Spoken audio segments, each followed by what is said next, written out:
Welcome to Straight Out of Savannah, Talking with Tammi, a podcast that showcases people you may not know who are choosing to use their gifts to inspire and move the planet.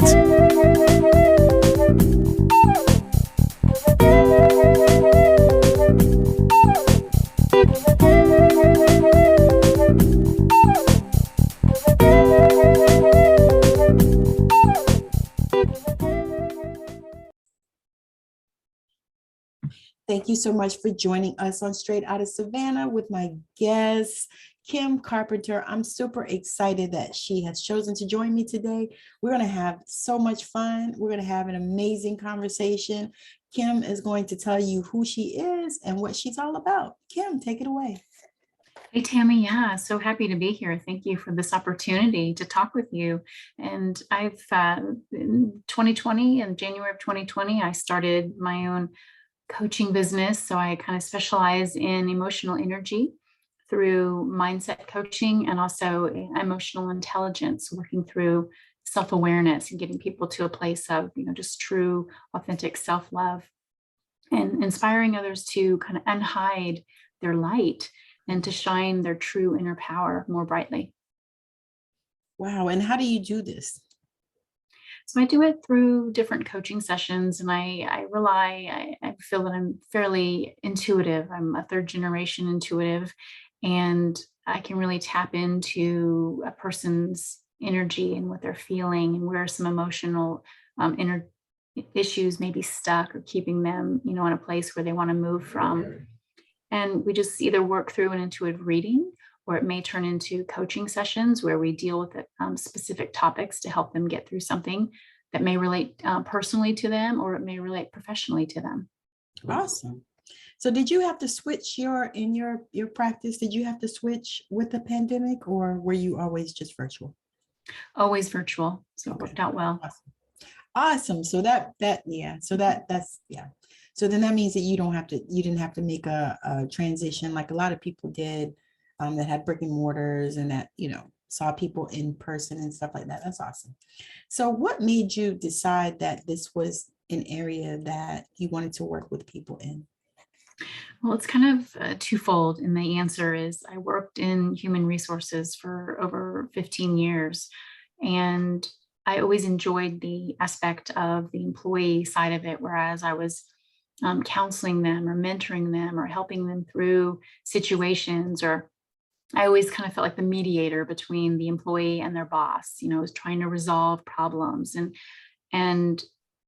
paperwork, all the benefits and all the payroll and all that stuff, it got done. But where I really loved helping others was through that counseling and working with people individually and one-on-one. And also what made me kind of jump into doing my own business is I survived a narcissistic relationship. I left that in 2011, I think it was.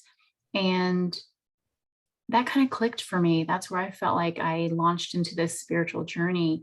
And I started looking into the aspects of what exactly is that? What is self-discovery? What is, is all these things coming to me? And I just started incorporating them into my job and then transitioned over into coaching. Oh, wow. That's so powerful. That is so powerful. So do you help people as well with the narcissistic part? Because that is like huge, because there's so many people that survive those relationships.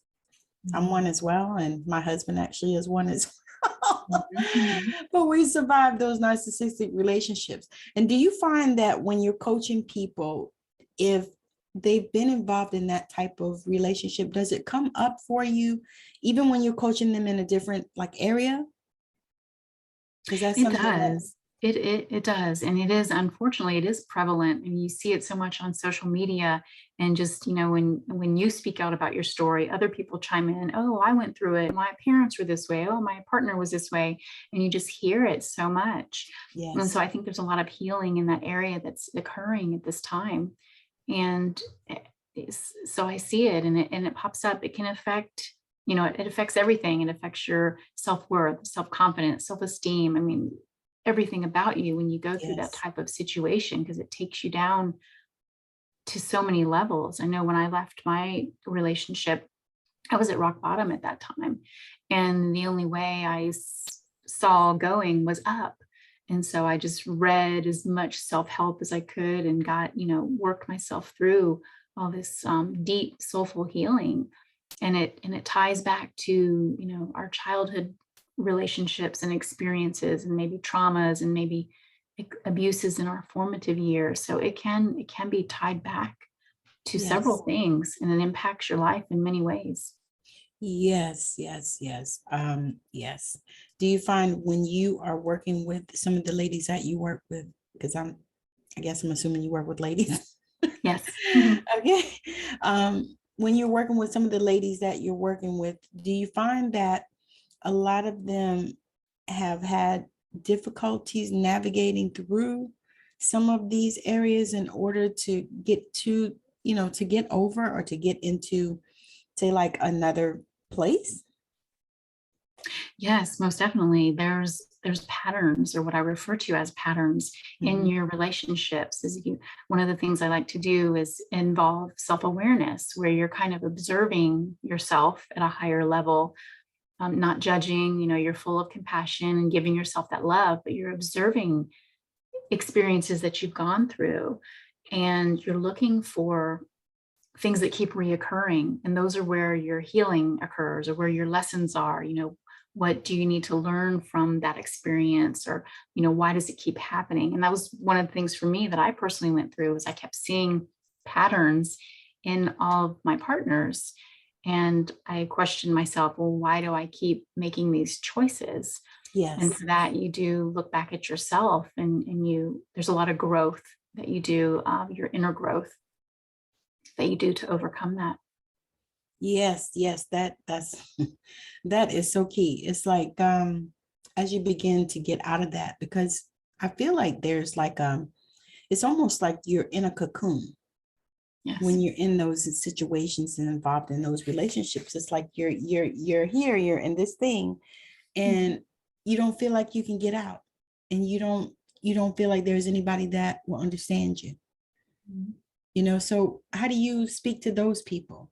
Because I know that they're out there and they're watching, because most of the time they are. When we were involved in those situations, we were watching other people as well to see, how we could get out once we realize. Because that's another thing I noticed about these type of situations is you don't always know that you're in a situation. It's like you it's like you think it's normal because it was normal for you. And I like the fact that when we were talking in the green room and you were speaking about how, people are involved in those situations and you're doing the volunteer work that you're doing.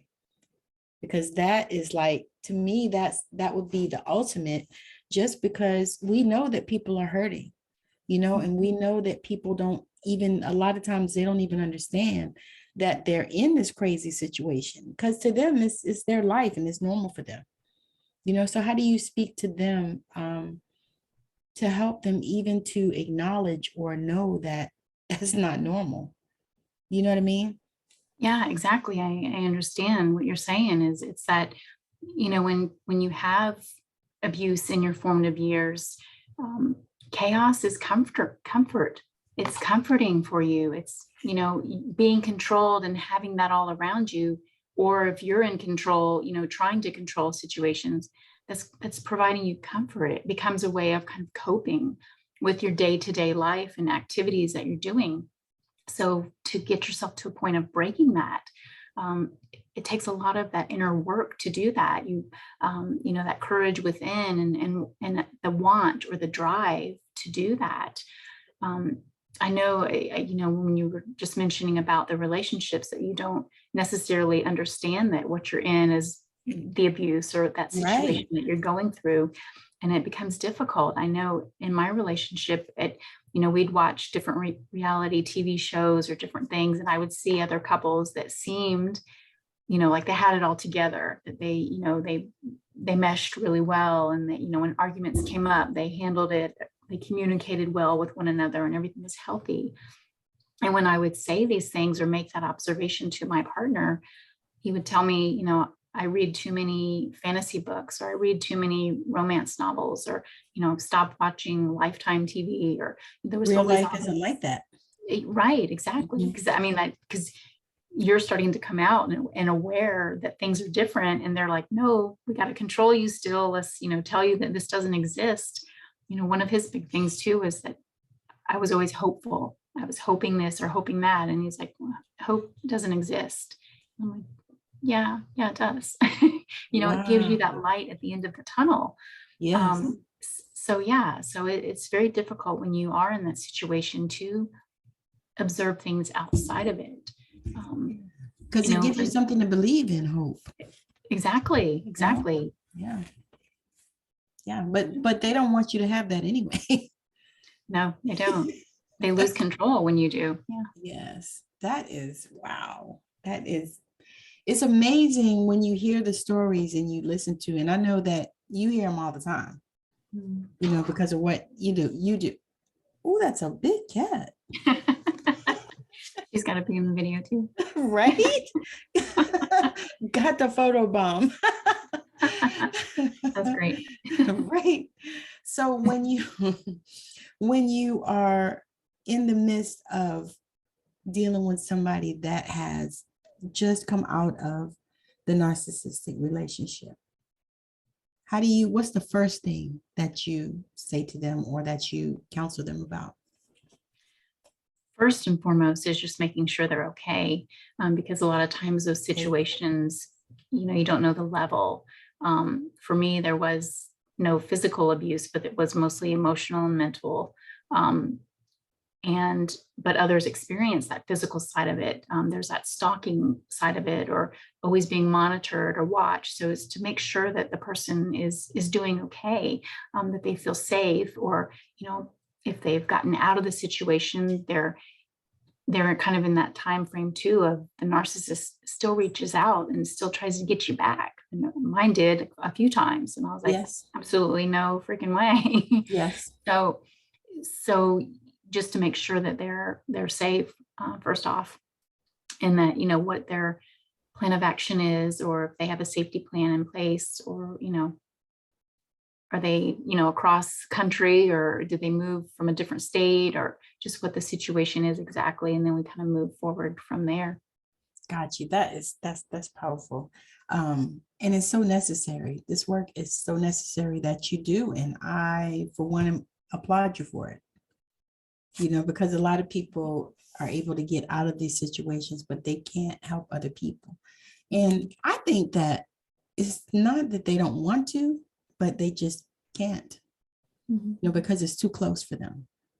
And I applaud you for being able to, reach back and help some other sisters and brothers and others.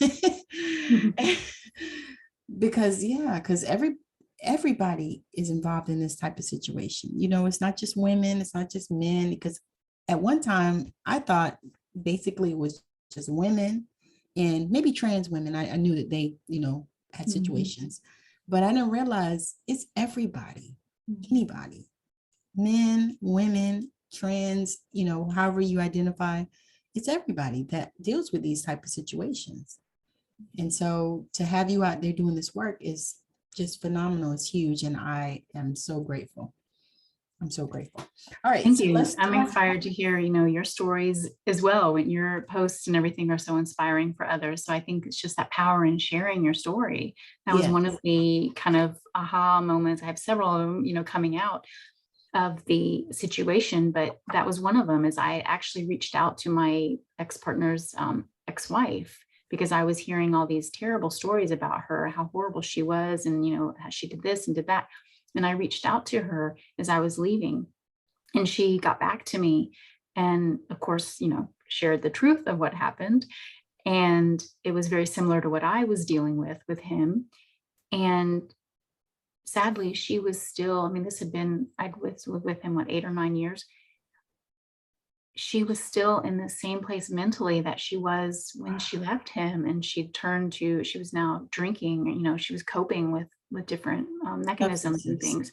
And it was sad. It just broke my heart. And I think that was my turning point right there, was to be like, okay, my mission is to help others, come through what their circumstances are, and to just help people thrive. Yes, that is so powerful. Oh, wow, that's really awesome, especially how you reach back to your ex's ex, right? Yes. That's pretty interesting. But that's neat though, because the thing is that if you dealt with it, then she dealt with it. You know what I mean? Because those people don't typically change. So let's talk about the patterns, because we said something earlier about patterns and how, and this is something I actually did a live with a girl recently, a couple months ago, and we were talking about how people, when they don't get the patterns right, they keep choosing the same partner. They keep choosing the same man, same woman, the same whoever. They keep choosing the same one. It's not like actually the same one, but the same energy. So speak to that. How do you flip that script so that you can move forward and not keep choosing these nincompoops? Yeah, exactly. It's, it's all in the energy. And I believe it's, as I learn more about the law of attraction and, what we put out, we get back kind of scenarios, is that it does come from you. I remember in therapy, I went briefly for a while after coming out of that situation, and was told that, narcissists or pathological people or psychopaths or whatever name you want to reference, is they actually pick you. So they may have a pool of people they want to date, and they go after the weak one in a sense. And so, and I knew I wasn't very strong in relationships. And so I allowed it to take place, because I thought that was what was normal and what I had known to be, in relationships and how partners related to each other. Yes. And so, you have to kind of really take it back to those basics of recognizing things within yourself. Because it's not always, well, it's their fault. You can't always blame somebody. You've got to take some accountability as well, and strengthen yourself. So there's a lot in that, and it starts with self-love. Yes, that is the key. Self-love is huge. Mm-hmm. Right now it's like the buzzword, but I truly believe that you can't have anything else without self-love and self-forgiveness. And I actually did a meditation the other night about forgiveness, and I didn't think I needed it, because I'm the type of person that I forgive easily. I don't hold grudges. I just don't do it. It's just not healthy for me. Probably not healthy for the other person either. But I learned that years ago. I don't believe in it. And so I don't do it, but it's like, okay, where are we at here with this? Are we able to let it go? Because I hear people, I can forgive, but I can't forget. And the thing is, I don't believe that you should. I believe you should forgive, but you should always remember. You should always remember. You should forgive, but you should always remember. So that's an area also that I know that a lot of people that dealt with narcissistic relationships deal with, because it's hard to forgive somebody that was abusive. So speak to that. How do you help people to navigate that area? Or is there something that you tell them that, helps them to be able to forgive? As you were saying, about that forgive and forget, it's, forgetting gets easier over time, whereas you don't forget, but it just gets easier as you grow. Yes. I always call it like phases or stages that you kind of go through, because you yourself will then, when you come out of relationships like that, you go through cycles of anger and sadness, and you're just experiencing all these things as well. And so that process of forgiving allows you to work through that a little bit better. And the one important thing I think I learned coming out of that situation was, maybe you're not, necessarily forgiving them, but you're forgiving yourself for stepping into that experience Yes. And you're at the same time finding blessings within that lesson of, what did you learn? Well, remember, what were some good things that you can take away from that situation? Yes. So you're not always focused on the negative and the bad stuff. Yes. And, because sometimes we get stuck in that area, and that's where our anger and Yes. all of our emotions come from and get tied to. Yes. And it's, if you can make a break from that and step away and just forgive yourself for going through that. Yes. And you look back at it like, okay, I did that now, how can I change my story going forward? And Yes. you just empower yourself to learn from that and get over it. Yes. Yes. That is powerful, because I know for me, I love to say, what is mine to share? This is something that I started asking myself, what is mine to share? So typically a lot of times when I do, especially like a Facebook Live, if I'm talking about, these subjects, I say, what's mine to share? And then I share some stuff that might help some people, because I feel like all the things that I went through wasn't just for me. It was so I can help other people, so I can tell them it's not that bad. It's okay. And you'll be fine. You know what I'm saying? And actually mean it and know that it's true. Because we all have people that will share stuff with us and tell us, but they don't really mean it. They don't really mean it. But for me, I feel like if I can share with you and I can say, this is something that I went through. Now, it might not be the same as what you went through, but it could be similar. It's the same type of thing, but, and if I was able to get through it, then you can, you can. Now, will you get through it? I don't know, but you can, and that's like, okay. So what type of clients are you looking for? Mostly those that are willing and ready to make some changes within, because it's, if you're not ready for that, I know I went years and years and years in my life with, I had people that came and went and teach you lessons and, show you things. And it's like, I don't need that. You stay where you're at. And once you hit that shift of, okay, yeah, I need to make some changes here because all of these things keep happening. That kind of mindset, when you're ready to do the work, you're ready to commit to yourself 100% and give it all, and know that, you're dealing with shadow and light. It's not all happy, fun times. It's some serious healing that you're going to put yourself through. And if you're ready and willing to do that, those are the kind of clients I'm looking for. Yes. Oh, that is so powerful. I'm so excited about that. I'm so excited. Alrighty. So let the people know where they can connect with you. And then do you have like any program that's coming up lately? I mean, soon that you need to fill? I have a couple things in the works. My business name is Bimberlin Soulworks, and I can be found on Facebook and Instagram. And I share a lot of freebie posts on there, and we're about to start tomorrow, 12 days of healing. So we'll go through some transformational growth.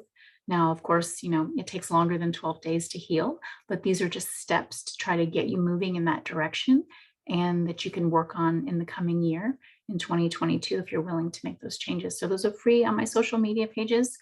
And then I've also got a Heart Light masterclass that's coming up in January that we're going to step into healing and getting to know ourselves through self-love and stepping back into being heart-centered.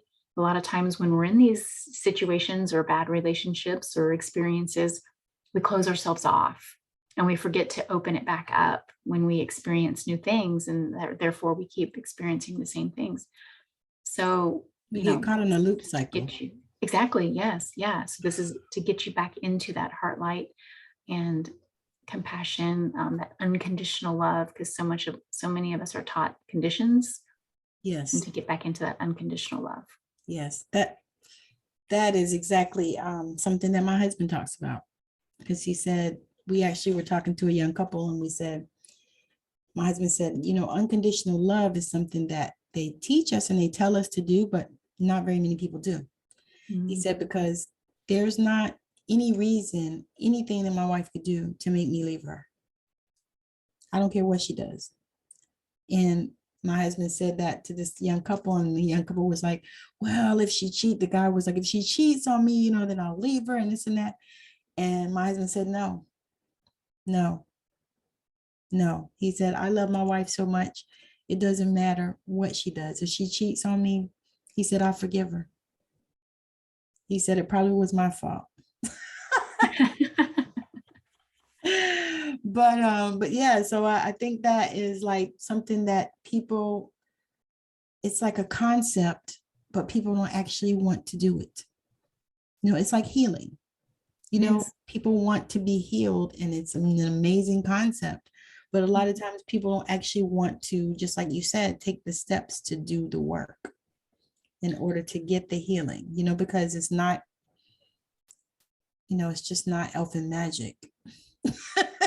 True. Yeah, true. And that's ultimately what we all want. If we're, seeking a partnership, you want that in a partner. If things happen, life's going to happen, it's how you handle it and how you work through it and how you're there to support each other. Good times and bad times, it's those ups and downs that you just flow through together. Exactly. And it's amazing because, I never even, I thought I would get married again because I got divorced young and did everything young. But I knew I would get married again. And then once I started researching and looking to see that the studies say that people that got married young typically will get married again, because in our minds, it's like, that's what we know. I got married at 19. So my whole almost adult life, I've been somebody's wife, and so, yeah. So you kind of, in your mind, it's just what you go for and what you do. And this is why you see people that get married and then they get married to the same joker. And then they get divorced again. And then they get married to the same joker. And then they get divorced again. And it's that pattern and that cycle, like we were talking about, that pattern is like, because you're like, oh, wow, he's amazing and this and that. And then you find out he was just like the other one. He's abusive, Yeah, an illusion. Right. It's an illusion. Right. I was just playing that song. But yeah. So I'm super excited. This has been my pleasure. I have been wanting to interview you for a minute. I think we talked back and forth a few times. We have. So I'm so glad that you finally have made it. This has been so great. Just speaking on the narcissistic relationship piece, that was like, that is right. So any last words to say to our audience? Yeah, just to know that you're worthy of living the life and living your higher self, as we like to refer it to sometimes, in that stepping back into self-love, because we all know you can't pour from an empty cup. Yes. And, to always give that back to yourself. So many times we're taught that that's selfish, and it's not. You start with yourself first and then work out from there. Absolutely. And that is so powerful. And the funny thing about that is they say that that's selfish, to take care of yourself and all that stuff. That's what people said. However, they want you to put your mask on first. So is that not selfish? Yeah. You know what I'm saying? Right. It's like, okay, so it's selfish because you say it's selfish because women are talking about it probably. But then you say, put your mask on first. So is that not selfish? It's like, okay. So we just decide what's selfish and what's not. True. Yep. All right. So again, thank you so much for hanging out with us today on Straight Outta Savannah. My guest, Kim, has rocked it. If you are ready and you have been dealing with these things that we've talked about, join her, grab her. She is so easy to talk to. I think it's just been amazing. And she's one of these people that, if she says she can help you, she can help you. So again, thank y'all for joining us on Straight Outta Savannah. Bye. Thank you. Bye. I know you've been blown away with the amazing value here today. Now go out and inspire the planet. And be sure to send us a message when you're ready to come talk about it on Straight Outta Savannah, Talking with Tammi.